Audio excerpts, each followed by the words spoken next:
Second Life is a bottomless hole of interaction, of implications, of weird fetishes, outlets, and conundrums that you had no idea even existed.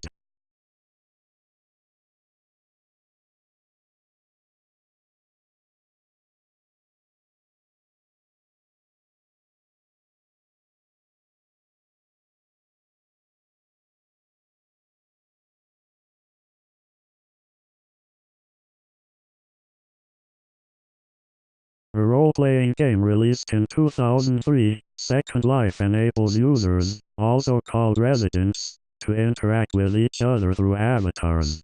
Residents can explore the boundless virtual world, meet other residents, socialize, participate in individual and group activities, and create and trade virtual property and services with one another. A single resident account may have only one avatar at a time, although the appearance of this avatar can change between as many different forms as the resident wishes. Some residents will have an avatar that is clearly human, male or female. Some have non-human avatars, like vampires, robots, furries, and other fantasy creatures. Second Life is intended for users ages 16 and over. This is due to the largely adult nature of the virtual realm. There are, however, some users of Second Life who opt to be child avatars. This is Candy Laurel Sparkle Kennedy. In real life she is 30. In Second Life, she has been a child for 6 years. Though initially she began her Second Life as an adult, she made the switch to child avatar soon after.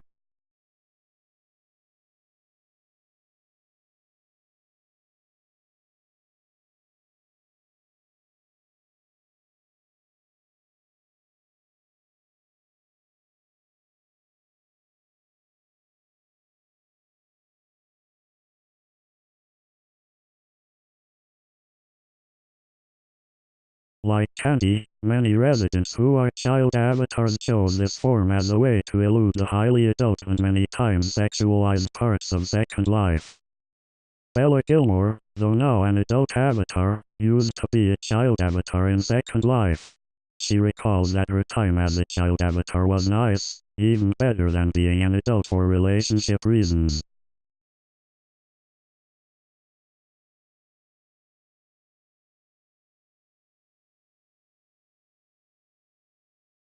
Relationships are common in Second Life, purely sexual and otherwise. Trouble here is soon to be married for the second time in Second Life. He is also a famous DJ, and a father. Much of Second Life culture surrounds varying types of roleplay, one of which is family life. Child avatars have the option of being adopted or adopting their own parents. Here at Bright Beginnings, Michael is having his first go at adopting parents. He has been on Second Life for 4 years as an adult. He has only been a child avatar for a week. Michael's avatar is 10 years old, though in real life, Michael is 29. By adopting parents, Michael is hopeful that his Second Life as a child will make up for a childhood he missed out on in real life.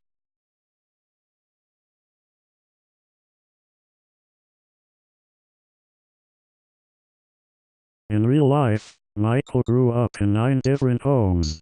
In some he suffered physical and verbal abuse. He recounts that he never received love or hugs like most children get. In Second Life, he looks forward to seeing what it is like to have a family with parents who show love and guidance. Candy, who we met earlier, is another example. In fact, many residents who play Second Life as children do so in order to reclaim bad childhoods. Even, Bear Furry, who we will hear more from later, recognizes that many times people who are child avatars did not have very good childhoods. Lady Catherine and Daviano are widely experienced with child avatars. They each have their own children and currently own the Rainbow City Kids Reserve. They made the reserve as a safe place for children to play and socialize. For Daviano in particular, the existence of safe spaces for children is very important. He is the previous owner of a kids' camp and orphanage within Second Life. He explains that there are many reasons that people choose to be child avatars in Second Life. 1. We have just encountered. They have had bad childhoods in real life. Another common reason is that they have disabilities, both physical and mental. 3 of Daviano's own children are autistic and 2 of his grandkids have cerebral palsy in real life.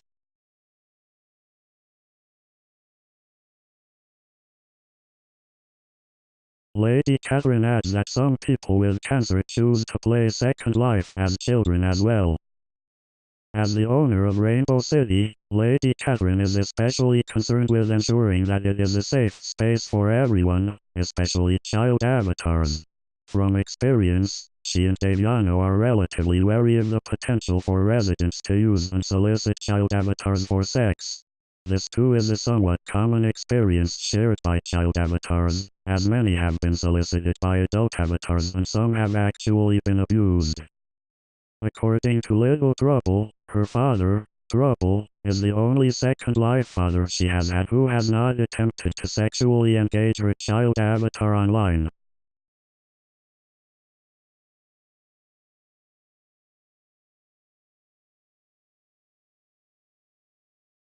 Given Second Life's virtual nature, the engagement in and viewing of child avatar sex is considered child pornography and may be punishable by law in real life. Those outside of the child avatar community often assume that residents who opt to be kids are seeking these illicit ends. While there are some who utilize child avatars to these ends, the bulk of the child avatar community is fervently opposed to adult activities while role-playing as a child. They do not allow residents associated with age play into their regions, and are quick to ban users should any inappropriate activities transpire. Despite these efforts, however, Candy, like most other child avatars, has endured encounters in which she has been solicited and harassed in a sexual manner by adult avatars.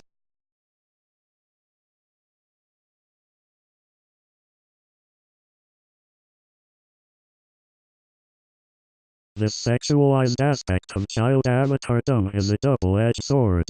For, in assuming that all child avatars have a sexually deviant motive, many adult residents of Second Life find their existence off-putting.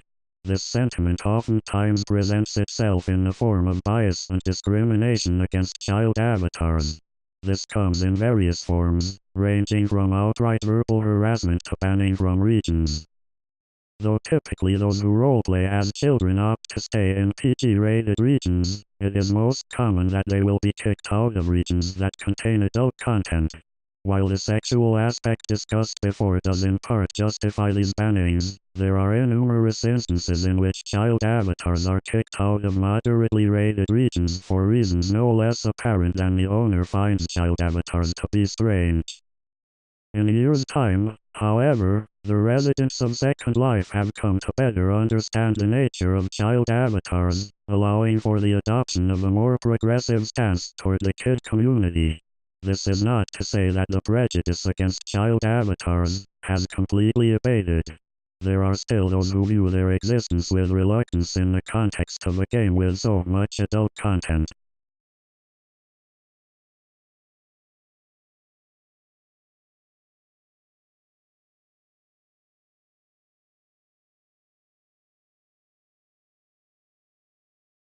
In speaking for themselves, child avatars are in fact most interested in role-playing. Whether it be as a child or a part of a family, all child avatars share the sentiment that being a kid is fun.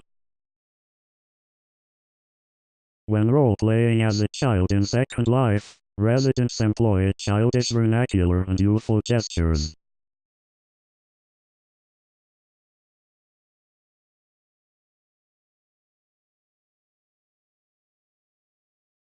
Here, Bear Furry speaks and behaves as her 2-year-old avatar might in real life.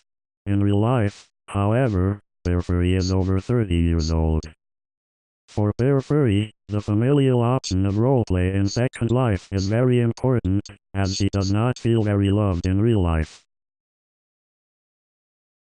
For Trouble and Little Trouble, too, Role-playing as a family in Second Life has become very important to them in real life.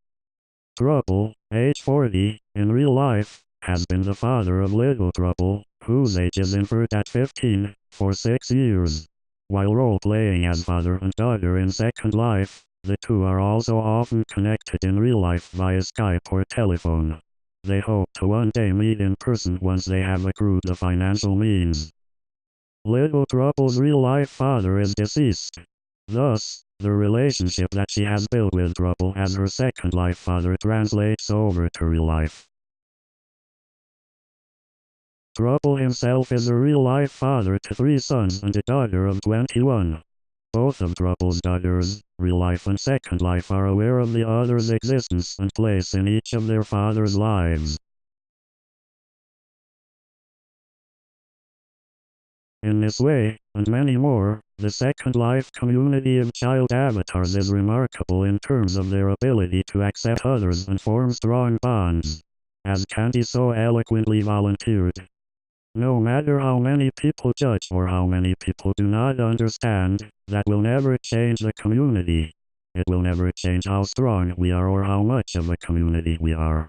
Sure, like in all communities there is drama, but the kid community is a pretty amazing place.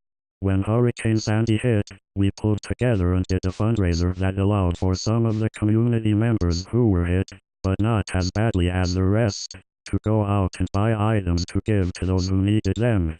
Water, blankets, resources. Our community grows by the minute in the things that we create and the relationships that evolve. It's a great part of the Second Life and I am proud to be a part of it.